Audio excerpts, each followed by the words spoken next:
Welcome to the Vinny Rock Podcast. What's more than this? I did it my way. Hey, what up, guys? It's the Vinny Rock Podcast. Just going to do a quick podcast real quick. Talk about some stuff that's going on in the family. It's pretty wild. First, obviously, you know our sponsors. We got Beard.com. Beard.com. It's doing good, man. We're growing. If you guys, we just started the Beard.com blog. If any of you guys want to write a blog about beards or beard envy, maybe you're in a job that you can't afford to have a beard and they won't allow you to have a beard, I would love to hear your thoughts on what it is watching everyone else grow a damn beard. Or if you have a beard and you like to keep it trimmed nice and tight and wide, blah, blah, blah, blah, blah. I don't give a shit. If you're interested in writing for the Beard.com blog, let me know. I'm interested in having you on. We have El Vato. We have some other stuff. We just started our mustache wax. If you have mustache wax or you want mustache wax, go check it out at Beard.com. Go check it out. You know where it's at. It's pretty freaking easy. Who has a URL like that? Beard.com. Yes, I am one of the owners. Also, you know, we got Combat Flags. Combat Flags, go check them out. Again, they're just doing some cool flags that represent the branch of service that you were in or you want to be in or you were in or whatever you want to represent, really. No one does flags like Combat Flags. Go check them out. Willie Pete's Chocolate. Oh, all these are Vinny Rock, just so you know, have discounts. So if you put Vinny Rock, you'll either get a 10% discount for Combat Flags. Also, Willie Pete's Chocolate. If you use Vinny Rock for Beard.com, you'll get 15% off. But Willie Pete's Chocolate, man, he sent me some salsa. I think salsa is probably the best way to explain it. He calls it sauce, but I think it's a salsa is probably the best. We were actually talking about that, but amazing salsa, and I hope he continues on with that process and seeing where he's able to bottle it, because I will have that at my house all day long, every day. And he makes fun of me because I got to work on my heat tolerance. I think that's what they call it, because I don't take spicy food too well. Well, I feel like I'm more of an average person, not one of these guys who do some crazy stuff with hot sauce and hot stuff. What other sponsors do we have? I think that's it for now. That's it. We'll just jump on to this podcast real quick. So what happened was about 2 weeks ago, my daughters wrestled, and one of my sons wrestled in the state folk style wrestling. And in folk style, it's a little different than freestyle. Freestyle is what you see normally in the Olympics. Folk style is usually the season that we go pretty hard in, and this is going to be the first time we actually going to get into freestyle this year. But it was their state finals. They've been working their butts off pretty hard. Not as hard as I would like to have seen. We moved from a team in El Paso called Takedown Elite that is hands down one of the best wrestling camps, wrestling schools in Texas, and probably, you know, across the nation. It's a very, very solid program that they're running there. We worked our butts off while we were there, and then this year here in Utah, it's been a little different because we haven't found a school, a wrestling school that we are close to, local enough to, and also that took the girls and welcomed them. And so we have 3 girls that wrestle and 1 boy. And so we focused a lot this season on making sure the girls were comfortable in wrestling. And they did well. They actually, a couple times, you know, they've placed on several tournaments, and so they're real proud of that. But it all comes down to state. You want to win state, or you want to place in state. It feels good. It kind of shows the whole season has been doing, you know, all the hard work has paid off to the end, and the last thing you want to do is qualify in state or place in state. Well, we went to state in all 3. Well, and I say this, my son, he didn't have a lot of practice this year. He was practicing with his sister most of the time. He really needs to get out there and wrestle with guys more his age and a little bit more tenacity. So he won a match, he lost a match, and he lost 2 matches, won 1 match, but he won it with a pin. He shows a lot of promise. We just kind of got focused on the girls this year, and we're going to have to really start dedicating more for him. And he's an awesome kid to watch wrestle either way. So I wasn't mad at his performance. He did well. I understood why he wasn't in the shape and also technically sounded like he should be, because, like I said, we focused way more on the females this season. And so here we go. We're in state. My youngest daughter, it's her first season wrestling, so I didn't expect her to do too much, but she started out doing really well this season. She's placed in almost every tournament she wrestled in 2nd or 3rd place. You know, most of those are going to be beginners. Most are going to be like your novice level, but even against the open division, she did fine. She's even beat a few boys this season, so it was pretty exciting to watch her. She goes in there in her tournament. She only had 3 girls in her bracket, and it looked like she probably could have taken it, but early on she made a mistake. She got taken down, and she kind of forgot what she needed to do. She just didn't perform the way she normally does. But again, I wasn't too mad at her. I was just really proud at the fact she went out there and did her best.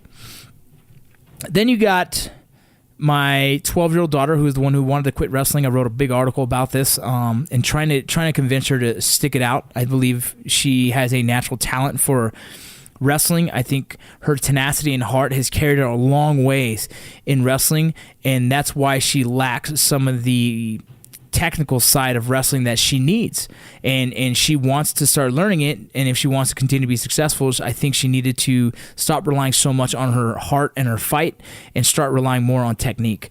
And so she was lucky enough to only have one other girl in her bracket, and she was really confident about it because earlier this year she beat that girl, I believe, in only like 30 seconds and pinned her.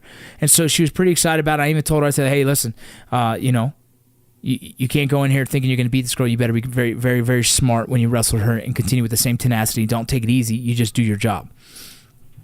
She goes into the wrestling match, and I heard the other coach, he's actually a friend, he said, we got some surprises for you. And I knew they were going to have something special, right? I knew that they knew Starla was good. They knew that Star can wrestle, and they beat his daughter already once. So I knew they went back and trained hard. They're a family of wrestlers. The father's a coach in high school. So there's no slack when it comes to that family.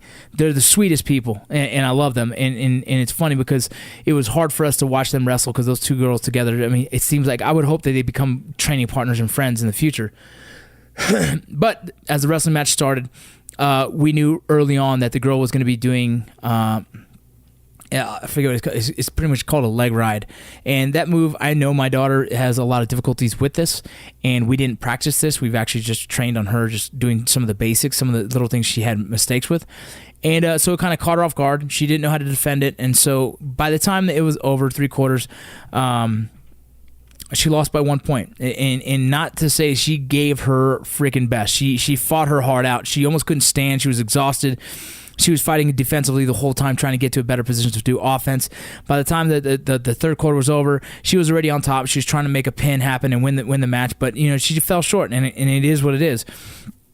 She was real heartbroken about it because she felt like she disappointed me, but I tried to explain to them all later. I'm not mad at the fact that they lose. I don't care. It's more the fact that if they wanted to win, they have to work harder than what we did this season. And so then it comes the last one. This is the big one. This is why I want to do this podcast.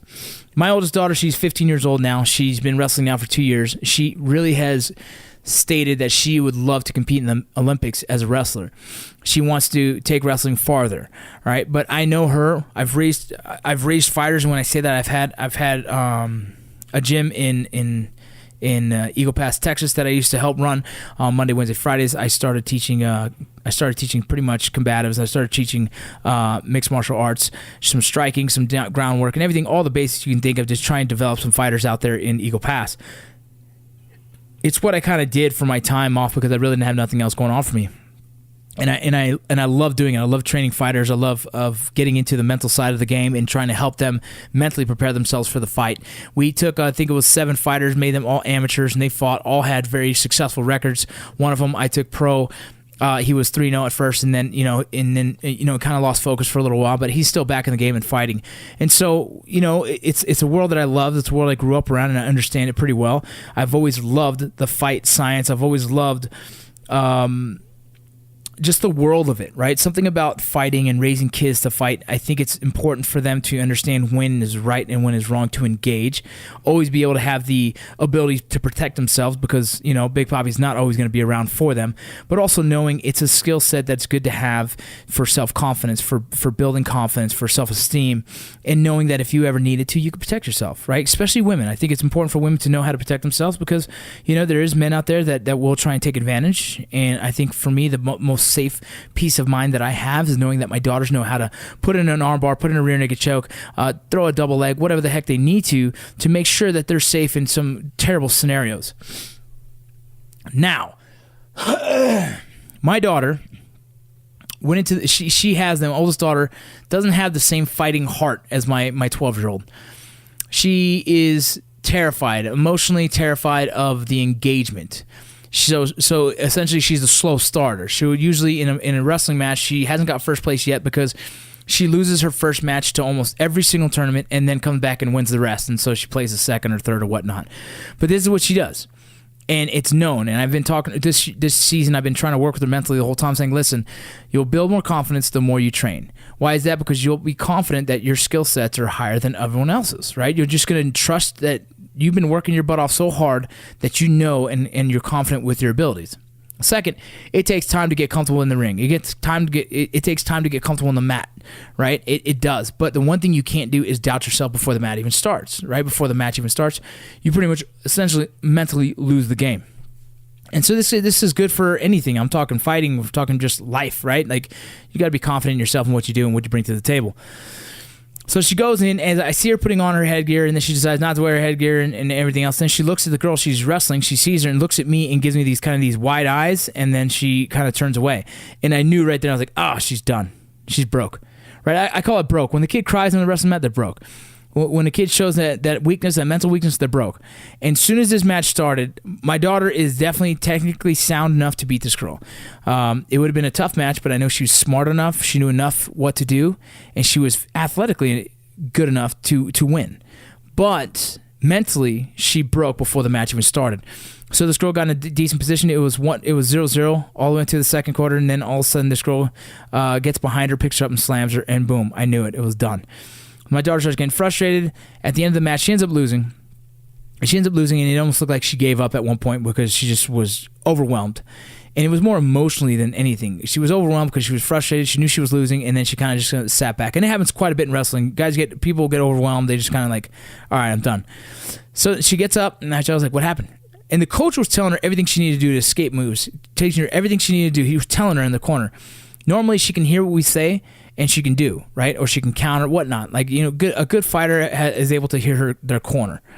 My daughter was just so stressed out that she kind of blocked out everything and was in her own head. So she lost that match, and I told her, and this is what happened. We ended up getting into a kind of a yelling match, and I said, what happened? And she was like, I did my best. And right away, I was like, no, you didn't. Listen, I'm going to tell you right now, you made mistakes. You need to figure it out. You're already doubting yourself, and that's why you didn't win. You doubted yourself right before the match, and then she goes, no, I didn't. I thought I could win. And then she's just better than me. And that, I was like, ugh, dude, I got pissed. I was like, did you hear anything Coach said? She goes, no. I was like, well, then you're not doing your best. I was like, you need to be able to listen, right? And she didn't understand that. She got pretty pissed off. Whatever. I walked away, gave her some time to think about it, got back over there. Her second match is coming. I stayed back. I said, look, let me give you some breathing room. You do your thing. If you don't want to wrestle, you're more than welcome to walk away from wrestling completely, because she looked completely defeated. If you ever see your kids like look down on themselves, I was like, look, last thing I want is my daughter to be doing a wrestling match or a fight and not really want to do it, just doing it because I want her to do it. Like, that's not what I want. I don't have my kids play sports because I want them to play sports. I let them pick whatever fucking sport they want and let them fucking go hard at that. If they don't like that sport, go choose a different sport. Last thing us as parents want to do is force them to fucking play a sport that they don't want. Right? You see what I'm saying? And so I told her, I said, look, I didn't pick the sport for you. You picked it for yourself. And so if you don't want to wrestle, go take your shoes off and go tell them you quit, or go tell them that you're going to forfeit the match and let's go home. And she goes, no, I want to wrestle. Okay. So I step back, let her wrestle. The coach is taking over. She gets into a shouting match with the coach. She almost gets DQ'd because she's freaking not following any of the instructions. The ref's telling her, like, hey, stop logging hands, stop logging hands. She yells, she goes, I'm not logging hands. And so that was it. I was like, all right, this girl's done. Right? So after that match, I said, go take your shoes off, go sit down, and you better think about what you just did. And you better decide whether you want this. You might not want wrestling. And if you don't, you don't, right? But you're not going to sit here and embarrass yourself on the mat, right? Because it's a bad reflection of who your father is, or a bad reflection of you as a sportsman, everything. So it turned into this crazy deal. And here's what we end up getting a conversation later. They thought I was pissed, right? I heard my oldest one talk to the youngest one and say, Dad's pissed. And I was like, I know, right? And I turned the radio off and I said, let me tell you, I'm not fucking mad. Like, I wasn't fucking mad they lost. I can give two fucks. Their wins don't go on my resume. All right? They're state champions, championship freaking belts, titles, whatever it is, doesn't go on my resume. Those aren't my wins. Those are their wins. Like, I don't give a shit if they don't want to wrestle. Then fucking don't wrestle. Go find another sport. I do advocate sports in my household. Why? Because it helps me. It helped me stay out of gangs. It helped me stay out of trouble. It helped me learn things like discipline. It helped me learn teamwork. It helped me learn things like not being selfish, right? It helped me learn physicalities, how to be physical, how to maintain myself physically to be good at the sport. It helped me deal with loss, failure, how to get better. Sports were important in my life, and they're always going to be important in my life. It's going to be important in all my kids' life. I want them all to at least play one sport. I don't give a shit if that sport is fucking tennis. I don't care if it's fucking baseball. I don't give a shit what the sport is. I want them playing something that challenges them, that physically challenges them, that mentally challenges them, and shows them that the harder they work, the more success they'll have. Why? Why does a fucking father want that for his kid? Well, for the fucking kid to learn this shit at a young age, to have it ingrained into their system so then they can fucking take on life and all its fucking stupid little challenges, right? All the fucking things you deal with in life. You deal with loss, you deal with failure, you deal with not being as good as others, and how do you get better? You have to fucking work for it, right? So all these things is what sports teaches these kids. Why wrestling? Wrestling is something that I chose to put them in at a young age and see if they... I chose just the boys. I didn't expect the girls to want to do it. I put the boys in it because the boys... I think wrestling is that one-on-one test, you and another man. How hard you work determines whether you win or lose. How much heart you have depends whether you win or lose. That sport has some fucking tenacity in it that you can't find anywhere else, right? There's no fucking football fucking hell week that's harder than a fucking week in wrestling practice. There's no fucking baseball practice, and that's for sure because I played it my whole fucking life. Like, you know what I mean? There's very few things that work as hard as you do as a wrestler. And as well as learning that one-on-one fight engagement in a ring or on a mat is huge. It's a huge ego booster. It's a huge self-esteem booster. And I can tell you by experience, my 12-year-old daughter, who is the craziest, funniest one in the family, was the shyest person in the family. She would never fucking dare to talk to any strangers, anybody. She wouldn't even sit there and try and crack a joke. She was just quiet and stayed to herself. Not sure why. It's just she was. And all of a sudden she starts wrestling. She starts beating the fuck out of people. She starts winning. And she's building this confidence. And all of a sudden her personality just came out. And she is like the funniest damn thing in the family because she has a lot of self-confidence. She sees what she can do when she's working her ass off at something, kicking ass. And she also knows how far she can push her body. A lot of people don't know that at a young age. And I think it's very important. I think it builds character. I don't care if my kids win or lose. I want them fucking going 110%.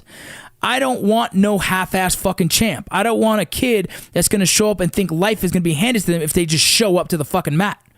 That's false. Life fucking doesn't show up for you unless you go out there and fucking get it. My kids will not see success in life unless they want it. Right? If they want to be a fucking teacher, they got to take the steps to do that to become a teacher. They want to be a fucking Olympic wrestler, well then they have to fucking sacrifice a lot of things in life, like weird friends hanging out with going here on the weekends doing this. You have to dedicate yourself to that thing and you can be successful at it. I could have been successful in baseball, but what happened with me is I got tied into the fucking personality of who GOAT was. Everybody who knew me from back home in the San Fernando Valley knew that I was GOAT. Everyone called me GOAT. GOAT head, GOAT boy, GOAT this, GOAT that. I was stuck on the fucking concept of this personality that everyone else wanted me to be.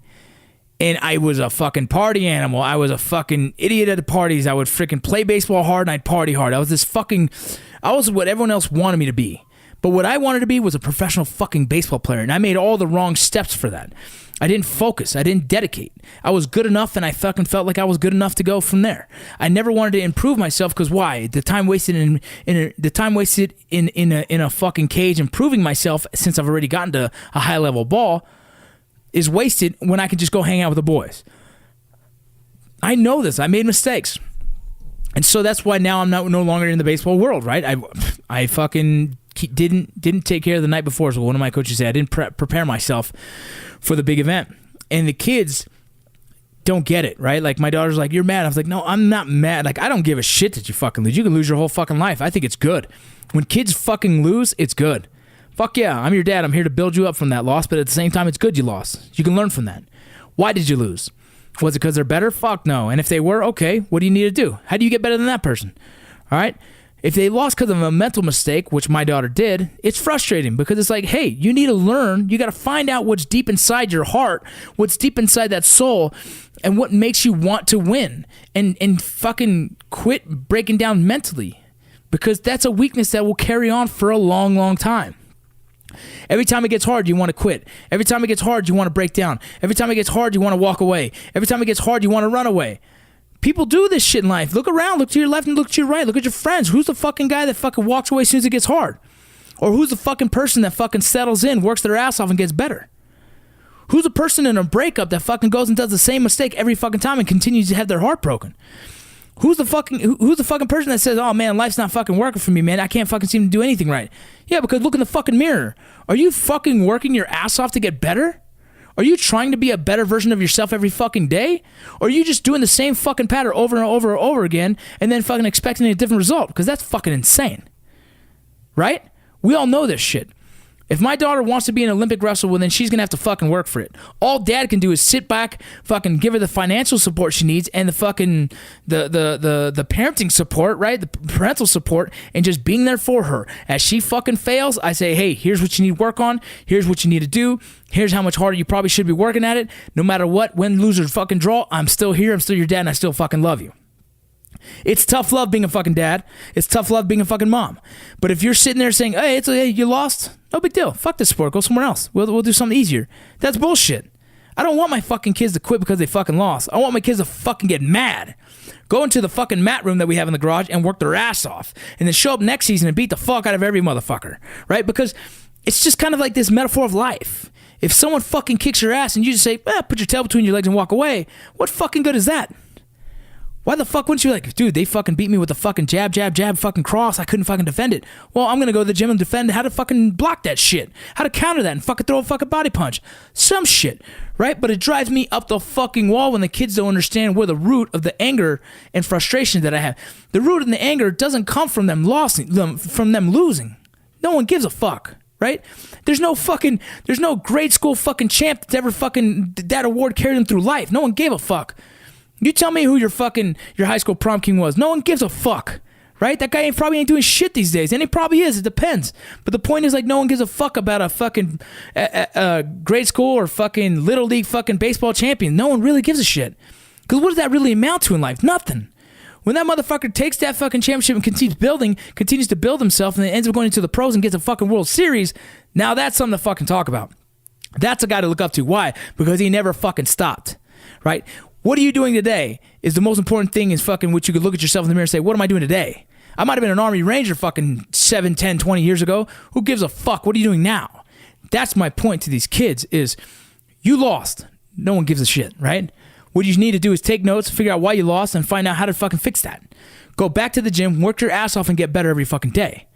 All right? My daughter of 4 years of wrestling, she says this is her last season, and it breaks my fucking heart, the 12-year-old. I said, hey, that's fine. We made a deal this year. You want to walk away from wrestling, and you're going to start doing tumbling, right? Fine. I said, I'm going to give you 1 year. After that 1 year, I'm going to bring you back to the mat, and I want to see if you want to try it one more time. And we'll see. And maybe she doesn't. But you know what? In 3 years, you know what she fucking learned? She learned how to fight. That fucking girl's a monster. You fucking try and pick on that girl in school, she will fucking double leg you to the fucking death and then fucking take you down, punch you in the fucking face, and walk away. You know what? I did my part. I did my part as a dad. I pushed her. I made her fucking work her ass off. She became the best that she possibly could be at that time. That's a 12-year-old. And now she decides she wants to try something else. Fine, I can't do nothing more than just fucking support her on her way and pray to God she comes back to fucking wrestling because I think she's amazing. My 8-year-old doesn't know what she wants anymore, but she does love wrestling and she's going to continue to train in it. And I think it's too early to tell if she fucking has fallen in love with wrestling or not. But she doesn't complain. She enjoys it, and so we're going to keep going at it. My 15-year-old, we're on this hump. We're on this weird fucking hump. She's either going to have to fucking give all her fucking heart to this damn sport or find a new one. Because there's no point in allowing my kids to half-ass anything in their fucking life. If you're going to show up on the mat and let them kick your ass all fucking day, like, fuck no. I won't allow you to do that to yourself because that's just fucking degrading. That's going to fucking break down your self-esteem, and that's just a loser mentality. You don't go there and fucking give up. Go fucking find another sport to be a fucking genius and find another sport to be a fucking champion, but don't just fucking give up here. She can't stop this sport unless she finds another one that she's going to go and try and kick ass. right? And this is me as a dad. This is me trying to raise fucking, and I say raise winners. And I don't mean that in the sense like they're going to win everything in life. Like, no, I could give two fucks if they win, like I said. I'm trying to raise kids that are winners mentally in life, that understand failure is something that happens in life, that understand there's setbacks, but what you can do, the one thing we could all fucking do is find a way to get better. You take notes. Where did I make a mistake? What did I do wrong? You don't blame everyone else in the fucking room besides yourself, because it's you on that mat, no one else. And the same as you in life and no one else. Okay? I can't sit there and puppet master my daughter's life all day long, but this is what I do. Her whole life, as she gets older, all of these kids, as they get older, and they go live their fucking life, it's the same fucking thing. I'm going to be sitting on the sidelines and praying to God they give it their fucking best. Praying to God they have no fucking losses. But if they have a loss, you know who's going to be there to pick them up? Dad and mom. We're going to be right there with them, showing them how to fucking make better decisions in life and be successful in whatever that fucking means in them. Whatever success means to them. Success doesn't mean be like dad. I can give two fucks if they're anything like me. I just want them to be successful in their own right. Whatever makes them proud, whatever makes them happy, whatever fucking feeds them and puts shoes on their feet.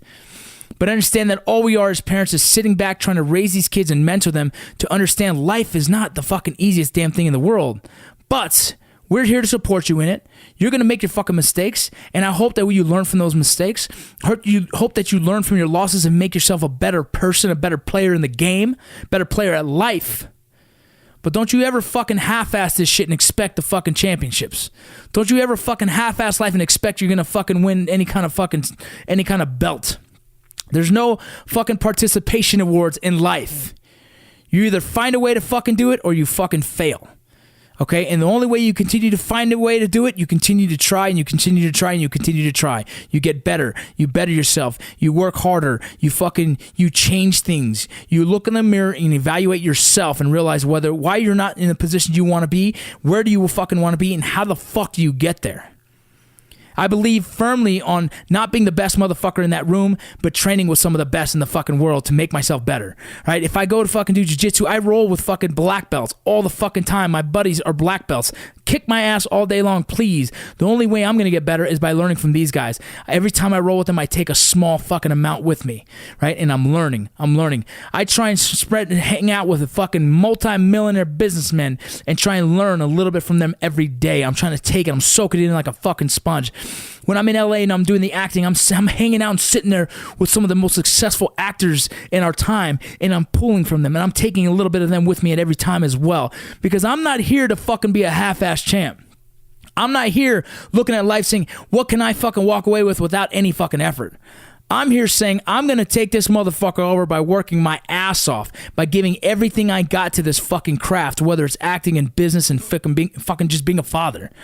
I'm trying to be the best at fucking life and whatever direction I fucking take it. But all I know, the only way I did like I did in baseball is it takes practice. It takes work. It takes effort and it takes sacrifice. And at fucking no point am I ever turning around blaming any other motherfucker for my losses and for my wins. Because everything is attributed to me working my fucking ass off. And every failure is because I fucking made a bad choice. Motherfucker. A lot of cusses in this one. Sorry. A little frustrated, a little stressed out.